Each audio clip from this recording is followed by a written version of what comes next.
বাংলাদেশিদের প্রপার চ্যানেলের মাধ্যমে ফেরত পাঠানোর জন্য বলা হলেও তা মানছে না ভারতীয় সীমান্তরক্ষী বাহিনী বিএসএফ।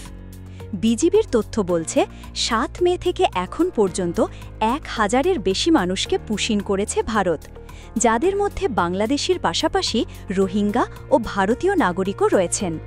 সোমবার রাতে আরও ৩২ জনকে পুশিন করেছে বিএসএফ। এর মধ্যে ঠাকুরগাঁও সীমান্ত দিয়ে ৭ জন, দিনাজপুরে ১৩ ও মেহেরপুর সীমান্ত দিয়ে ১২ জনকে পুশিন করা হয়। বিজিবি ও স্থানীয় সূত্রে জানা গেছে, ঠাকুরগাঁওয়ে পীরগঞ্জ উপজেলার চান্দুরিয়া সীমান্ত এলাকা থেকে সোমবার রাতে ৭ জনকে আটক করেছে বিজিবি। বিএসএফ তাদের সীমান্তে একত্র করে বাংলাদেশে ঠেলে দিয়েছে বলে জানিয়েছে বিজিবি। তাদের মধ্যে ২ জন পুরুষ, ২ জন নারী ও ৩ শিশু রয়েছে। আটকের পর তাদের বিজিবির চান্দুরিয়া ক্যাম্পে নেওয়া হয়, সেখানে তাদের জিজ্ঞাসাবাদ করা হচ্ছে।